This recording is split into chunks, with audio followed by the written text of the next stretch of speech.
सिंह पर सियासत तेज, बीजेपी ने तेजस्वी को बताया औरंगजेब, जेडीयू का भी हमला। कुशेश्वर स्थान सीट पर उपचुनाव में जेडीयू ने शुरू किया अभियान, हर हाथ पर्चा पहुंचा, प्रत्याशी ने की जनता से भावुक अपील। छिटपुट घटनाओं के बीच 36 जिलों में 53 प्रखंडों में शांतिपूर्ण रहा चौथे चरण का मतदान, 58.65% हुई वोटिंग। बांग्लादेश में हिंदू समुदाय पर हो रहे हमले को लेकर भोजपुर ने पीएम मोदी को सौंपा ज्ञापन, सुरक्षा की रखी मांग।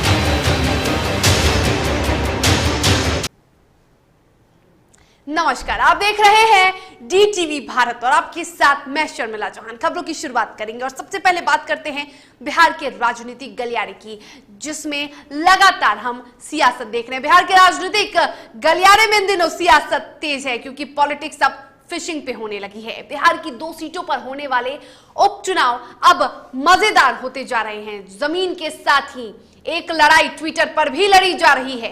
तेजस्वी यादव तारापुर में कैंप कर मतदाताओं से आरजेडी उम्मीदवार को जीत दिलाने के लिए तूफानी प्रचार कर रहे थे और इसी दौरान उनकी एक तस्वीर वायरल हुई थी और उस तस्वीर में वो मछली मारते नजर आए। मछली पकड़ते तेजस्वी यादव नजर आए और तेजस्वी की इस अदा पर चुटकी लेते हुए जेडीयू के राष्ट्रीय अध्यक्ष ललन सिंह ने हमला बोला। ललन सिंह ने चुटीले अंदाज में हमला बोलते हुए कहा कि जब चुनाव में आत्मविश्वास कमजोर पड़ जाता है तो मछली नहीं मारेंगे तो क्या मारेंगे, लेकिन ये भी तो देखिए, मछली भी मिली तो पोठिया। वहीं जहां एक तरफ जेडीयू ने हमला बोला है तो दूसरी ओर आरजेडी की भी प्रतिक्रिया अब देखने को मिली है। इतना ही नहीं, इस मामले को लेकर वीआईपी प्रमुख मुकेश सहनी ने भी पलटवार किया है। उन्होंने कहा है कि महंगे और ब्रांडेड कपड़े पहनकर नहीं बल्कि कपड़े उतारकर, जूते उतारकर पानी में उतरे तभी समझ में आएगा कि कितना दिक्कत होता है। वहीं ये भी कहा मुकेश सहनी ने कि मछुआरा समाज 2020 का बदला जरूर लेगा।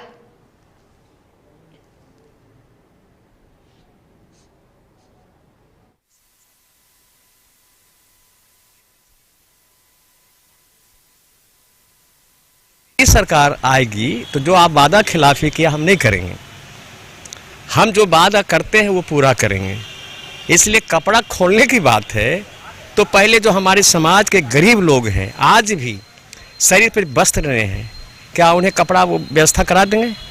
धोती साड़ी वगैरह वगैरह गरीबों का है, तो कपड़ा खोल कर मछली मारने की बात है, ऐसी बात नहीं है। और वहीं एक तरफ जहां तेजस्वी यादव चुनावी तैयारियों के दौरान चर्चे में हैं, तो दूसरी ओर बीजेपी यानी भारतीय जनता पार्टी के बिहार प्रदेश अध्यक्ष डॉक्टर संजय जायसवाल ने आरजेडी नेता तेजस्वी यादव पर निशाना साधते हुए कहा कि वो औरंगजेब के रास्ते पर चल रहे हैं। डॉक्टर जायसवाल ने कहा कि जिस प्रकार औरंगजेब ने अपने बड़े भाई दारा शिकोह को समाप्त कर दिया था, उसी प्रकार वे भी अपने बड़े भाई तेज प्रताप यादव को राजनीतिक रूप से समाप्त करना चाह रहे हैं और उस कोशिश में भी लगे हुए हैं। संजय जायसवाल ने अपने फेसबुक पोस्ट में लालू यादव को याद करते हुए कहा और तेजस्वी यादव पर हमला बोला। उन्होंने कहा कि अब तेजस्वी की नजर आगरा के किले में बंद शाहजहां पर लगी हुई है। आरजेडी अध्यक्ष लालू प्रसाद यादव 4 साल कारावास झेलने के बाद जमानत पर जेल से बाहर आए हुए हैं, लेकिन सत्ता के लालच में ना उनकी उम्र का लिहाज कर रहे हैं तेजस्वी और ना ही उनकी बीमारी का, जिसका आरजेडी ने पलटवार किया। देखिए, संजय जायसवाल जी से खुद जाके पूछिए, दूसरे के घर में झांका झांकी कर रहे हैं। नीतीश जी के कामों पर सवाल किसने उठाया था? है? नीतीश जी के विधायक जो ट्रेन में चड्डी बनियान पे घूमते नजर आते हैं और उन पर कोई कार्रवाई नहीं होती है, औरंगजेब कौन है? और नेता प्रतिपक्ष तेजस्वी यादव 3 दिनों के लिए कुशेश्वर स्थान दौरे पर निकल चुके हैं। दौरे पर हैं वो और दौरे पर जाने से पहले तेजस्वी यादव ने कहा कि 100% दोनों सीटों पर हमारी जीत तय है। कुशेश्वर स्थान से भी लोगों का अच्छा रिस्पांस आ रहा है, अच्छा फीडबैक मिल रहा है। लोग सरकार के खिलाफ हैं और जो भ्रष्टाचार सरकार कर रही है लोग उसके भी खिलाफ हैं और उससे नाराज हैं। हो या कुशेश्वर स्थान, हम शुरू दिन से ही कह रहे हैं कि दोनों सीट जो है जनता जो है दोनों जगह की राष्ट्रीय जनता दल के उम्मीदवारों के पक्ष में मतदान करेगी और हमें ही राष्ट्रीय जनता दल के उम्मीदवार को ही आशीर्वाद दोनों जगह की जनता, चाहे तारापुर हो या कुशेश्वर स्थान, सभी लोगों का आशीर्वाद जो है राष्ट्रीय जनता दल को ही मिलेगा और हमारी जीत से कोई नहीं रोक सकता। दरभंगा के कुशेश्वर स्थान विधानसभा सीट पर हो रहे उपचुनाव में एनडीए बेहद सधी हुई रणनीति से एक एक वोटर तक अपने संदेश भेज रही है। एक तरफ जहां एनडीए अपने प्रत्याशी अमन भूषण हजारी की जीत को लेकर जनसंपर्क अभियान चला रही है, तो दूसरी ओर प्रत्याशी अमन भूषण हजारी जनता के बीच जाकर आशीर्वाद लेने का कार्यक्रम लगातार चला रहे हैं, जिसको लेकर जेडीयू ने एनडीए के हर हाथ पर्चा अभियान की चर्चा शुरू कर जनता को लुभाने में जुट गई है। इस अभियान के तहत एनडीए परिवार अमन भूषण हजारी के एक चिट्ठी कुशेश्वर स्थान के हर मतदाता तक पहुंचा रहा है, जिसमें कुशेश्वर स्थान की जनता के नाम एक भावुक चिट्ठी अमन भूषण हजारी ने लिखा है। लोग कहते हैं कि जीवन बहुत अनिश्चित है। अमन भूषण हजारी ने लिखा है कि जीवन बहुत अनिश्चित है और इस चीज को मैं महसूस कर रहा हूं। पहले मेरे पिताजी और फिर माताजी का स्वर्गवास हो गया। 1 महीने के भीतर मैंने अपने माँ बाप दोनों को खो दिया। तो इमोशनल कार्ड अब खेल रही है एनडीए। अमन भूषण हजारी जो कि जेडीयू की तरफ से कुशेश्वर स्थान सीट पर प्रत्याशी हैं, उन्होंने एक भावुक चिट्ठी लिखी है और उस चिट्ठी को अब एनडीए जनता तक पहुंचा रही है। बता दें आपको कि कुशेश्वर स्थान सीट पर दिवंगत विधायक शशि भूषण हजारी के पुत्र हैं अमन भूषण हजारी। और बिहार के कई जिलों में पिछले 2-3 दिनों से हुई बारिश के साथ हुई तेज हवा के कारण कई फसलों को काफी नुकसान हुआ है, जिसके चलते सूबे में किसानों को लाखों रुपए का नुकसान हुआ है और इसकी जानकारी मुख्यमंत्री नीतीश कुमार को मिली। किसानों की फसलों और उसके नुकसान को देखते हुए सीएम नीतीश कुमार ने बुधवार को एक अने मार्ग स्थित संकल्प में अधिकारियों के साथ समीक्षा बैठक की और किसानों को हर संभव राहत पहुंचाने के निर्देश दिए। हम आपको बता दें कि बारिश होने के कारण दलहन और रबी फसल की बुआई पर भी असर पड़ रहा है, जो तेज हवा के कारण धान की फसल को भी नुकसान हुआ है।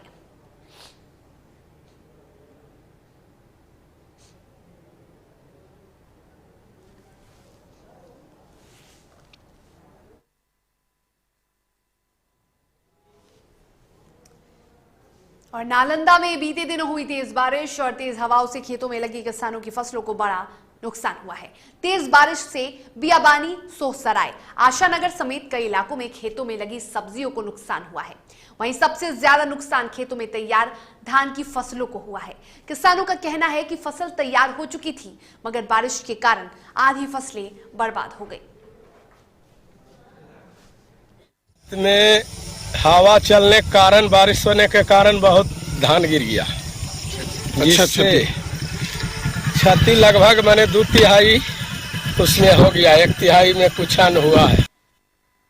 राजधानी में चोरों का आतंक लगातार जारी है। प्रशासन के डर से पड़े अपराधी लगातार अपने कारनामों को अंजाम दे रहे हैं। ताजा मामला पटना के पीर बहोर थाना क्षेत्र के गांधी चौक की है, जहां एक घर में रंगाई का काम करने आए 3 लोगों ने घर के ही सामानों पर हाथ साफ कर दिया।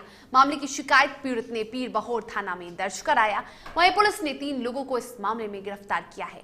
पूछताछ में 3 चोरों ने बताया कि आलमगंज थाना क्षेत्र के एक सोनार को सोने का लॉकेट बेच दिया गया है। फिलहाल पुलिस उस सोनार को भी गिरफ्तार करने के लिए छापेमारी कर रही है। एक मिनट रुक गया। और रोहतास जिले के सेमरी गांव के पास NH-30 पर शराब से भरी एक सफारी कार दुर्घटनाग्रस्त हो गई, जिसके बाद अचानक कार में आग लग गई। स्थानीय लोगों ने बताया कि आग लगते ही गाड़ी में सवार 3 धंधेबाज फरार हो गए तथा सफारी कार धू-धू कर जलने लगी। स्थानीय लोगों की सूचना पर दमकल की गाड़ी मौके पर पहुंची और किसी तरह आग पर काबू पाया। आग बुझते ही स्थानीय लोग राहगीर गाड़ी में लगे शराब की बोतल निकालते नजर आए। निकाल ढेर बगैर मर दे।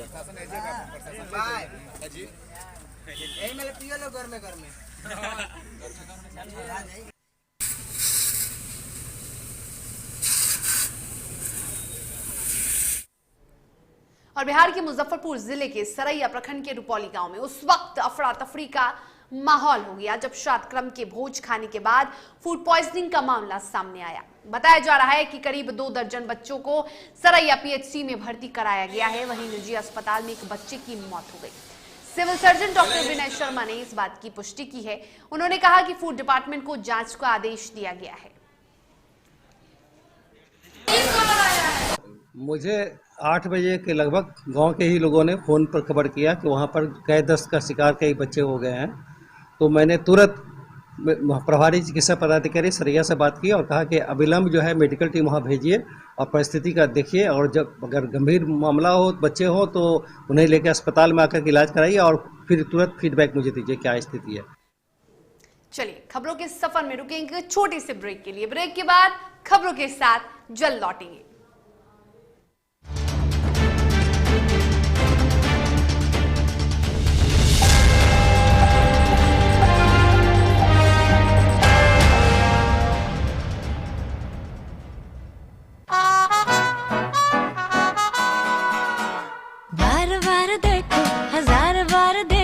ये देखने की चीज है, हमारा दिल रुबा ताली हो,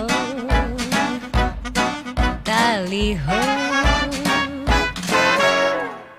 This is my favorite. I like the way I look. I like this. Your wall looks amazing in this one. The wall. Yeah.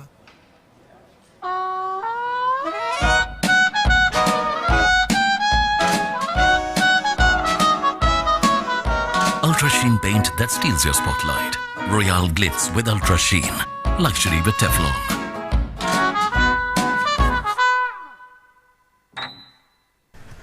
दादी, इतने सारे पापड़ बन गए, क्या करे?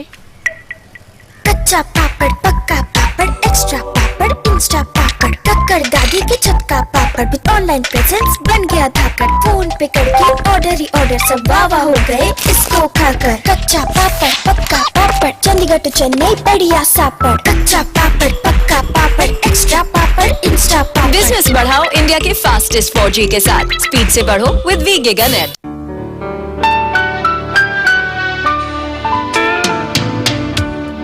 कुछ खास है हम सभी में, कुछ बात है हम सभी में, बात है खास है, कुछ स्वाद है, क्या स्वाद है जिंदगी में। Cadbury's Dairy Milk.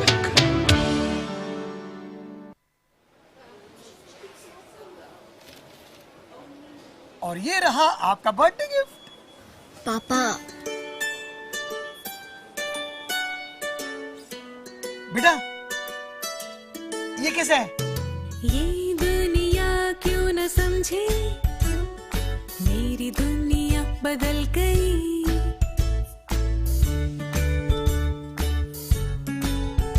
और ये देखो पीहू,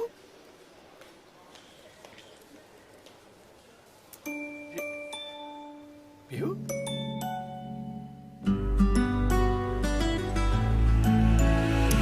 गुड़ियों से खेलने वाली तेरी गुड़िया बड़ी हुई। बच्चे कब बड़े हो जाते हैं पता ही नहीं चलता। थोड़ा बड़प्पन दिखाइए। रहो सेफ सैनिटरी पैड से खुद को स्वस्थ और सुरक्षित रखने में इनका साथ निभाइए। सर छुट्टी चाहिए थी। क्यों? गांव के सारे घर कच्चे थे, बाढ़ में ढह गए, मेरा भी। Good morning sir. देखिए बुनियाद भी पक्की, आपका नया घर भी पक्का, सालों साल चलेगा सर। ठीक है ले लो छुट्टी।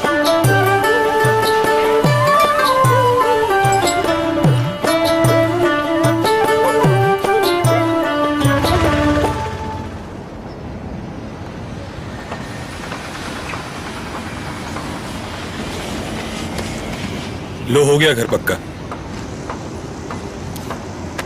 छुट्टी कैंसिल।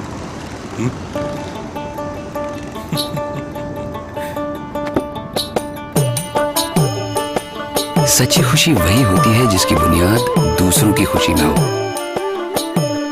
कोणार्क, खुशियों की बुनियाद। अबे गुड्डू ठीक से लगाओ बे, रिश्तेदार आएंगे तो उनको लगना चाहिए ना कि इस घर में हमारी चंदा का कितना मान सम्मान है और आज हम और हमारा परिवार कितना खुश है। हाँ हम तो आपको बताने ही भूल गए, हमारी चंदा इतने सालों बाद गाभन हुई है। हाँ और पहले जो दो खाए ना तो स्वस्थ और तंदुरुस्त कैसे रहेगी। भला हो मधुसूदन गोल्ड पशु आहार का, जिसके देने से हमारी चंदा गाभन हुई और उसको एक रिष्ट पुष्ट बच्चा हुआ। अगर आप भी अपने पशुओं से करते हैं प्यार तो उन्हें दीजिए सिर्फ और सिर्फ मधुसूदन गोल्ड पशु आहार, भाग खुल जाएंगे।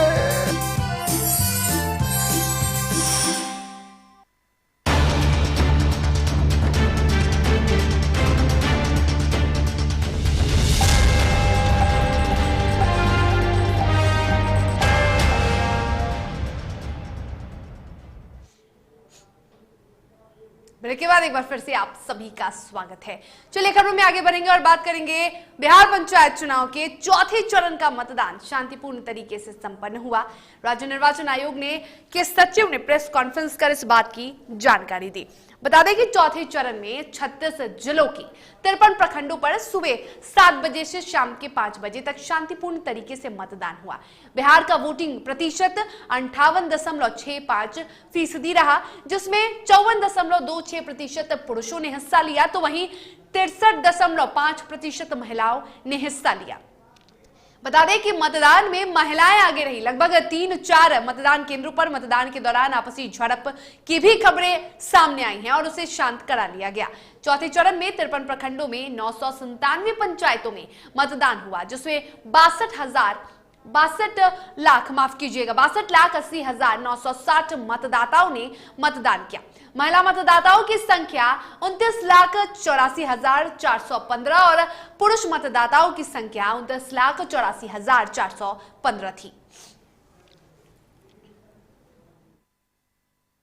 तो ये एक शुभ संकेत है कि इसका मतलब ये कि एक मामला था पश्चिमी चंपारण में बगहा एक प्रखंड में पंचायत हरदी नदवा में वार्ड संख्या 8 मतदान केंद्र संख्या 227, उसमें पंच पद के मतपत्र गलत छप गए थे, तो उसके कारण वहाँ पे मतदान रद्द करके उसे पुनर्मतदान की जाएगी। सिमिलरली पूर्वी चंपारण के ढाका प्रखंड में भगवानपुर पंचायत के बूथ नंबर 179 में वार्ड सदस्य के पद के लिए जब ईवीएम के गलत मतपत्र लग गए थे तो वहाँ पे मतदान रद्द करके उन्हें पुनः मतदान की जाएगी। समस्तीपुर के विभूतिपुर देसरी करक पंचायत के मतदान केंद्र संख्या 226 में पंचायत समिति के सदस्य के ईवीएम कमीशनिंग में गलतियां हो गई थी, तो कैंडिडेट सेटिंग जो करते हैं उसमें 8 के 8 अभ्यर्थी थे, 7 का ही कैंडिडेट सेटिंग किया गया था, जिसके कारण उस बूथ पे भी पुनर्मतदान की जाएगी। ओवरऑल स्टेट के 58.65% हैं, जिसमें कि 54.26% पुरुष के हैं और महिला के 63. पंचायत चुनाव के चौथे चरण के दौरान एक बार फिर प्रशासनिक लापरवाही का मामला उजागर हुआ। डुमरा प्रखंड के मिर्जापुर प्रखंड के परमानंदपुर क्षेत्र की संख्या 8 से पंचायत समिति सदस्य सोनफूल देवी ने ईवीएम के साथ छेड़छाड़ की शिकायत उप विकास आयुक्त से की। उन्होंने अपने आवेदन में पदाधिकारी को बताया कि चुनाव चिन्ह आवंटन के दौरान उसे क्रम संख्या 15 पर सोनफूल देवी के शंख छाप आवंटित किया गया, परंतु आज चुनाव के दौरान परमानंद बूथ संख्या 83, 84, 85 और 86 के ईवीएम में क्रम संख्या 15 पर शंख की जगह अटैची छाप आवंटित किया गया और इसी कारण मतदाता दिग्भ्रमित हो रहे थे। पंचायत समिति के प्रतिनिधि राजीव रंजन ने बताया कि आज सुबह परमानंदपुर बूथ पर डीडीसी से इसकी शिकायत की गई है और उनके द्वारा इसका समाधान करने की बात भी कही गई है। वहीं पंचायत उम्मीदवार इसकी शिकायत अब जिला निर्वाचन पदाधिकारी सह डीएम और चुनाव आयोग से करने की तैयारी में है। उन्होंने बताया कि अगर चुनाव रद्द नहीं हुआ तो वो कोर्ट की शरण में जाएंगे।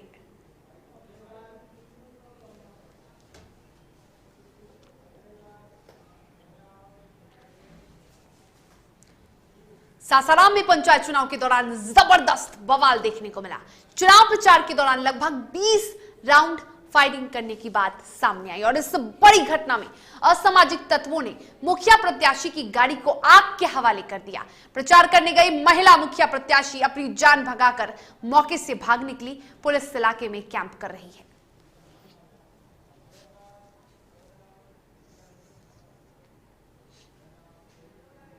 मुजफ्फरपुर में लगातार हो रही बारिश से जनजीवन अस्त व्यस्त है। लगातार हो रही बारिश की वजह से प्रखंड मुख्यालय में बनाए गए नामांकन टेबल के अधिकांश भागों में जल जमाव देखने को मिल रहा है। यदि बारिश की यही स्थिति रही तो नामांकन के दौरान प्रत्याशियों के साथ साथ मौजूद मतदाता कर्मियों और पदाधिकारियों को भी समस्याओं का सामना करना पड़ सकता है।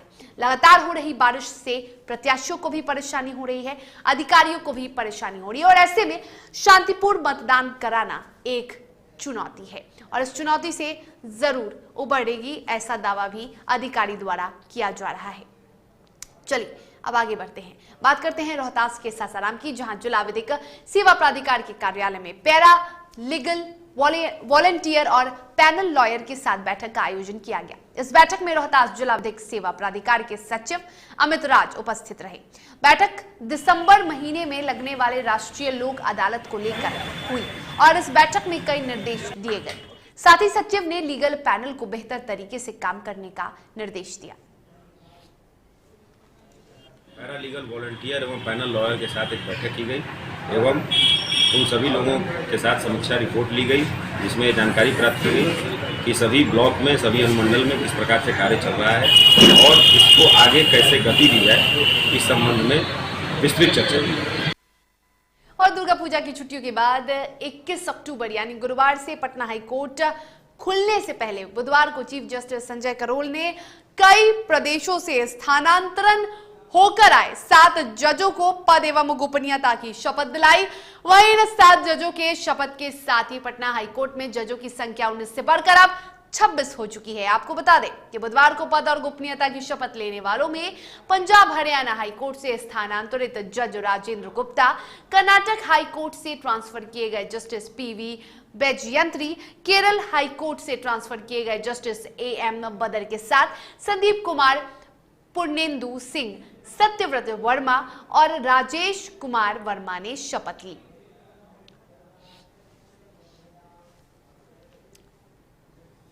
चलिए अब नजर डालते हैं झारखंड की खबरों पर। भाजपा के प्रतिनिधिमंडल ने बुधवार को बांग्लादेश में हिंदू समुदाय पर हो रहे निर्मम हमले और हिंसक घटनाओं को लेकर जिला अध्यक्ष सुबोध श्रीवास्तव के नेतृत्व में उपायुक्त के माध्यम से प्रधानमंत्री नरेंद्र मोदी को ज्ञापन सौंपा और इसमें अल्पसंख्यक हिंदुओं की जान माल की सुरक्षा की मांग की।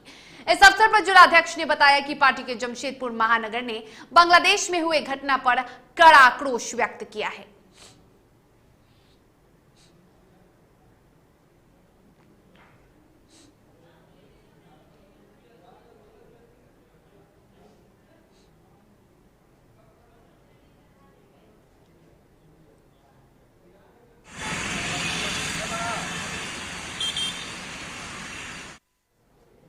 जमशेदपुर के साक्षी बाजार स्ट्रेट माइल रोड से सड़क किनारे लगने वाली दुकानों को हटाया गया। गौरतलब है कि ये सड़क बारूडी इलाके को साक्षी और कदमा से जोड़ती है, जहां लाखों की संख्या में लोगों का आवागमन रोजाना होता है। सड़क पर अतिक्रमण होने के कारण इलाके में अधिकतर समय भीड़ की स्थिति उत्पन्न हो जाती थी और इसको लेकर ये कार्रवाई की गई।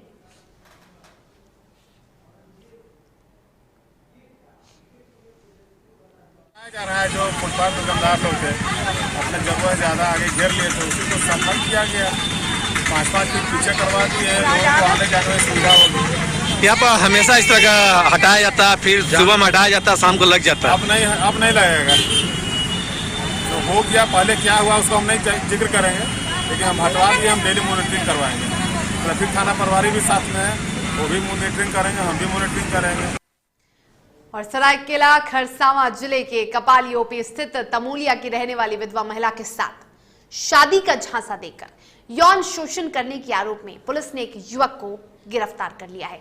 बता दें कि तमोलिया निवासी युवक रूपचंद्र कुंभकार को पुलिस ने गिरफ्तार कर जेल भेज दिया है। तमोलिया के रहने वाले रूपचांद कुंभकार ने शादी का झांसा देकर विधवा के साथ पिछले 6 महीने से यौन शोषण किया। जब महिला ने युवक पर शादी का दबाव बनाया तो युवक ने साफ इनकार कर दिया। महिला तमूलिया स्थित पूर्णिमा नेत्रालय की कर्मचारी है, जबकि युवक पूर्णिमा नेत्रालय में ही सिक्योरिटी गार्ड है। वेदिका है, पीड़िता है, वो नाम है उनका मौसमी दास, जिनके साथ रूपचंद्र कुंभकार है। इन्होंने 6 महीने से ही इनके साथ शारीरिक संबंध बनाया गया है और उन्होंने इनके से यह संबंध बनाया यह बोलकर कि इनके साथ शादी करेंगे, जबकि ऐसा कुछ नहीं है। रूपचंद्र कुंभकार का पहले से शादी हो चुका है, उनके एक बच्चे भी हैं। और राजस्थान रोडवेज के श्रमिक संगठनों के संयुक्त मोर्चे के प्रदेशव्यापी आह्वान पर चल रहे हैं। आंदोलन के 9वें चरण में बुधवार को अलवर बस स्टैंड पर ढोल बजाकर अपनी आवाज सरकार तक पहुंचाने का प्रयास किया गया।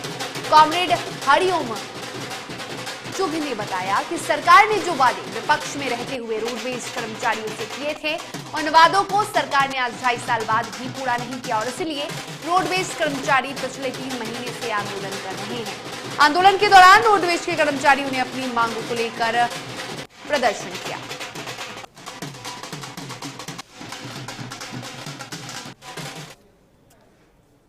चलिए, इसी के साथ खबरों के सफर में फिलहाल इतना ही। तब तक के लिए मुझे दीजिए इजाजत, लेकिन आप स्वस्थ रहिए, सुरक्षित रहिए और देखते रहिए DTV भारत। नमस्कार।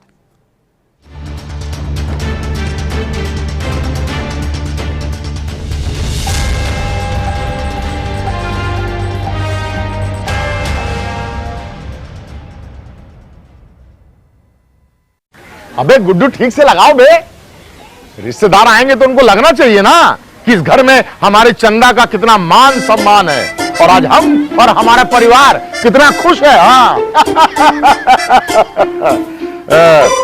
हम तो आपको बताने ही भूल गए, हमारी चंदा इतने सालों बाद गाभन हुई है। और पहले जो दो आए ना तो स्वस्थ और तंदुरुस्त